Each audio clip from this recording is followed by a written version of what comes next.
Hi everyone, good evening. Okay, so before I start this episode, I know that the super typhoon has just happened. So I wish that's my baby right there. Okay. All right. I hope everyone is safe and dry from the past super typhoon that hit the Philippines. I hope you are doing well and there's no electricity outages in your area. And I hope you have internet so that you can listen to this podcast as well. But yeah, I believe except for Bulacan or Pampanga areas, I think everyone is doing pretty great and well. So, okay. This episode is going to be a very personal one. Yes, that's my baby right there. Okay. Yeah, she's speaking as if she's talking to you guys, and yeah, I think it's going it's going to be good. She's here beside me because actually this is a very personal episode, and I wanted to talk about something that I just recently learned for the past month. Actually, the past few weeks is are not very easy for me. I've had several depressive episodes for the past month, and I can say that it was really debilitating to a point that I cannot get up in the morning. It's really hard for me to get up or just function or move in the morning. And I don't think that I cannot really think that I was able to survive those episodes. My face felt numb, my hands felt numb, and my consciousness feels like a dream. It feels like I'm in a dream. It's a surreal feeling. And my reality and dreams are already mixing. And there were days that I was so depressed that I was not able to you know uh, determine what is reality and what is not reality. So what is dream versus reality? I cannot differentiate the two. Yes, that's my baby right there. All the reasons, and she's one of my reasons for fighting. So okay, the topic of this session is the love that heals. For the past few days, I was just asking myself, asking my husband, and I was also praying to God that when when is that when will that day when is that day will come that I will not experience depression anymore, and if I am going to heal, how am I going to heal? Yes, I take medications. I'm already taking 3 of them. I have what I call the perfect trifecta. I have the stabilizer, I have the methylphenidate, and I have the antidepressants in the morning. So these medicines basically keep me human, functioning, and it's giving me the ability to just function for every day, so to say. Um, my life is very demanding in a way that I am a mom, I am a wife, I'm taking care of my baby, and I have to be emotionally available. I have to take care of them emotionally, my wife and my husband. But there comes to a point in a person's life wherein you are so down and hopeless and helpless. And that kind of pain is unexplainable. I I cannot wish that on anyone, even if you are the worst person in the world. I wouldn't wish that on anyone. That kind of pain that will will hinder you from moving, from doing anything, and you cannot even explain it to somebody who doesn't experience depression. It's really hard. And I was just asking myself if when when will you be able to wake up from this? When will you be able to be back on your feet again? When will you be able enjoy the things that you usually enjoy, or when you will be able to just socialize. Because I have been withdrawing a lot for the past few weeks. Whereas I don't have any energy to go to church. I don't have any energy to talk to somebody about what I'm going through, because it takes energy to do all of those stuff, and I have to preserve energy because I don't have any. um, if it weren't for my medications, um, I will not be able to just work or function, and the days are just passing by so fast that it felt like the time is running by me. Uh, when I wake up and then I work, and suddenly it's already evening. I don't know what to say. That's how my life was for the past few weeks. So, um, I asked I asked myself and I prayed to God. Aside from the medications and the support I'm getting from my mentors and my friends and my husband and my family, what is that one thing that will heal me? After 3 weeks, I just got the answer last Saturday. It is that love that heals you. What kind of love? So, that kind of love that is patient, is kind, does not give up on you, and understanding, doesn't keep record of wrong. So, let me elaborate more on that. So, I realized that during those days and weeks that I was weak, I was I was feeling numb, literally, both physically, mentally, and emotionally. During those times that I cannot do anything, my husband was just patient with me during the process of that. For 1 month, for good 1 month, when I tell him that I can't move, what he will do is he will buy me something cold so that I can stimulate my face, my tongue, my lips, just to get that feeling that I am alive. Basically, I am alive. Um, and then when I tell him things, my traumas, my fears, my pains, he's just open to listening to what I'm about to say. I know I have been saying all of those things repeatedly over and over and over again. Even years, I have been talking about them for years now. And he just patiently listens to me, always validating me and my pain, and always giving me feedback and letting me know that I am loved and I am cared. And that hit me. That kind of patience, that patient love has started its healing process in my heart. Because for once, I was validated. For once, I was heard. And my husband just let me be vulnerable, take my time to process and my pain, to feel the pain and be vulnerable like that.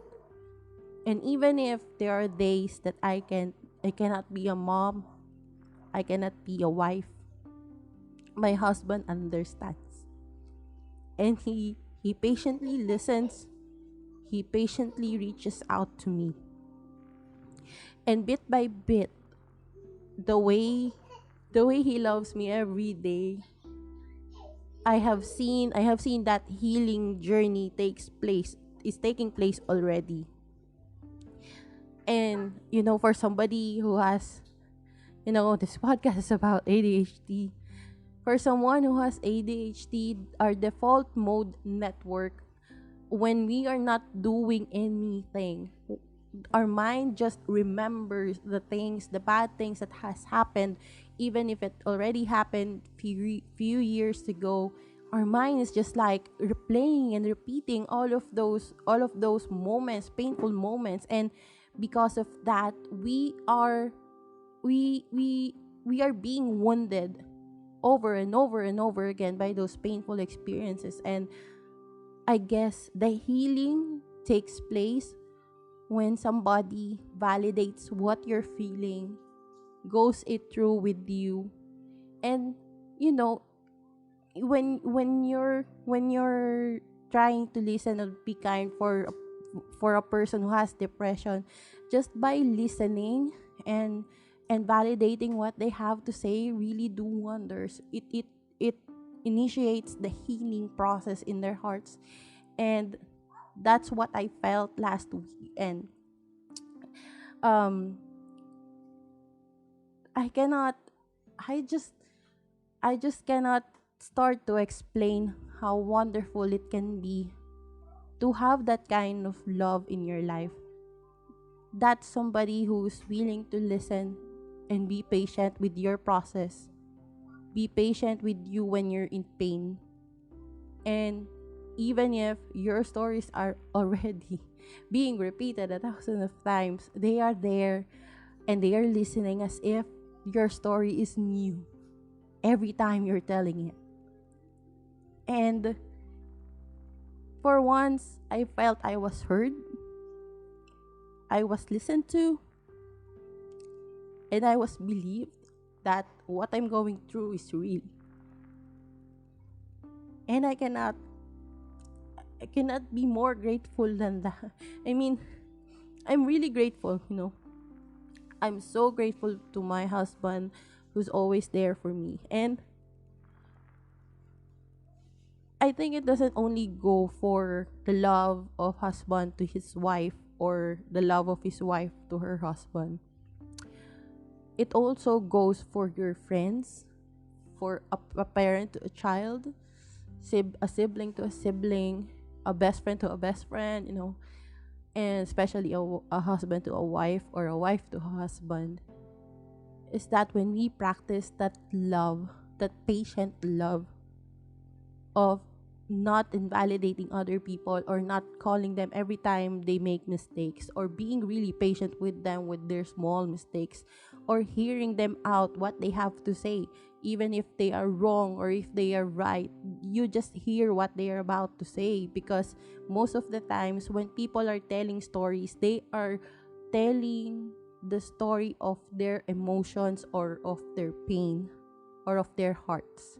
It's not about what happened, but it's about how they felt when they were experiencing those kind of tribulation or traumatic experiences or whatnot.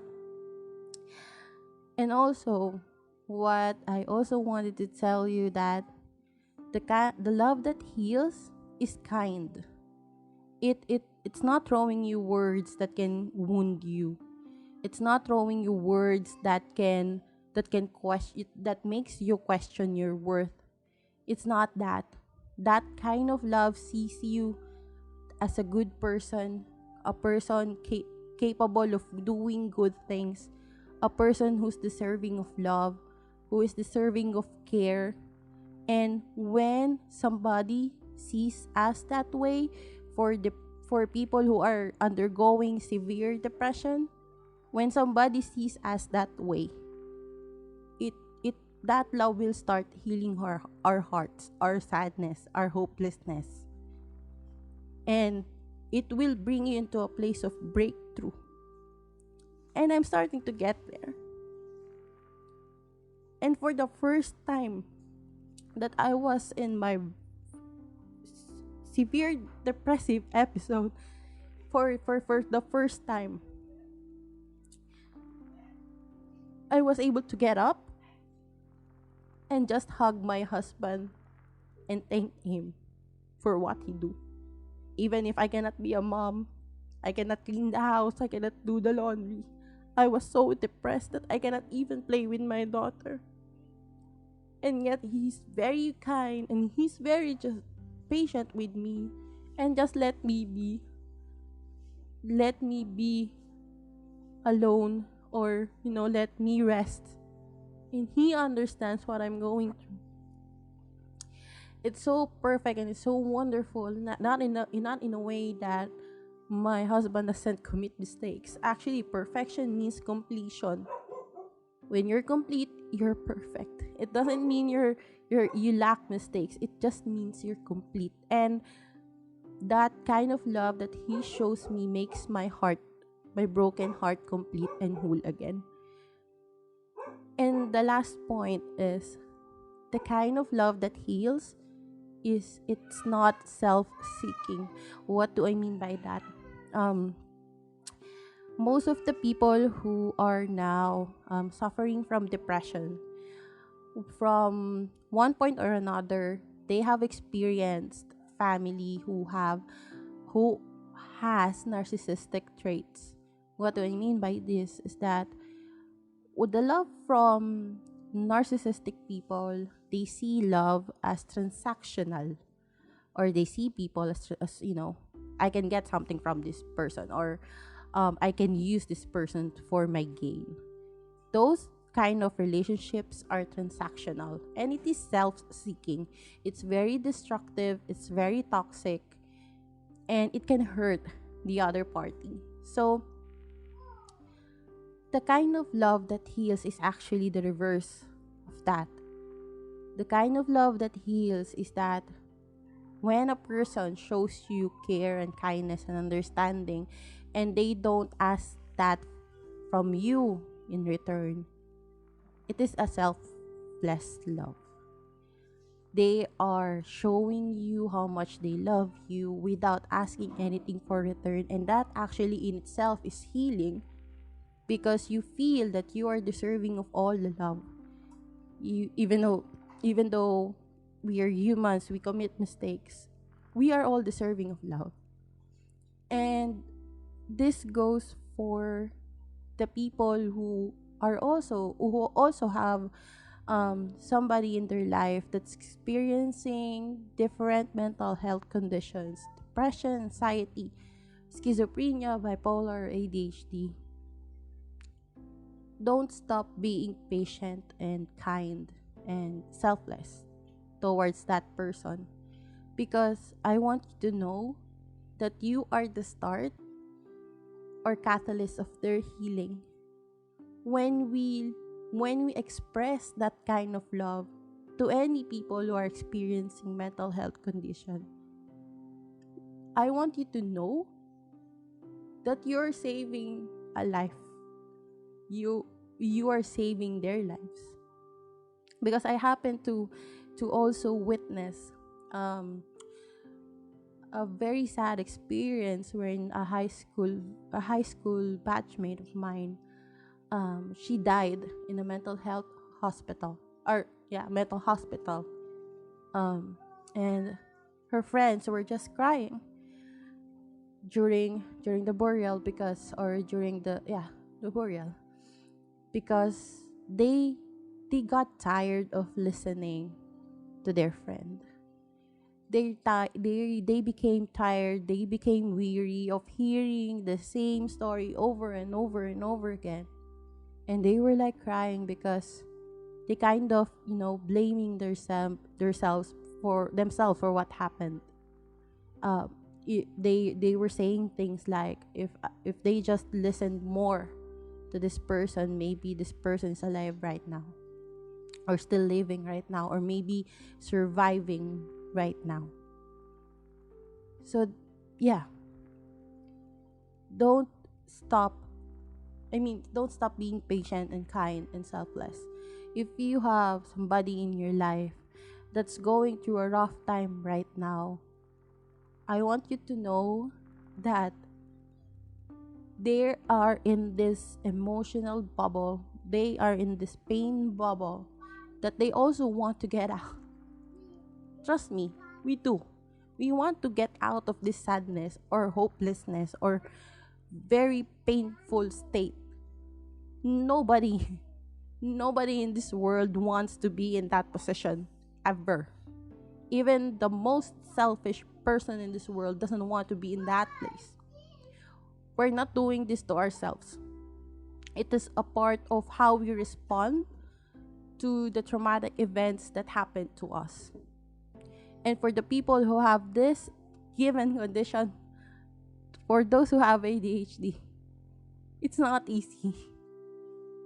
Our default mode network of thinking always repeats those traumatic experiences, and we don't process pain in a very healthy way. it it will feel like it's the same pain from 5 years ago until now. It's still the same, and we don't want that. We did not choose that. We did not choose to have this biological framework in our brains, and we want to escape that depression, that anxiety problems that we're having. So, but there's hope. So for anyone who's hearing this, don't grow weary in reaching out to people. If you're a mentor, or if you're a life coach, if you're a pastor, if you are a leader in your church, or whatever um leadership position you are in, if you have the influence to bring goodness in other people, to be there to listen to their flights or struggles, do so, because that is that kind of love that heals. It is not it's not being That kind of love is not being judgmental of what they are going through, but that kind of love is patient, and it's making you whole, and it is not self-seeking. It's kind, it's patient. And that's when I really realized that kind of love, that pure love, comes from God. It really comes from Him. And even if how much you are hopeless right now, always remember that there's a light at the end of the tunnel.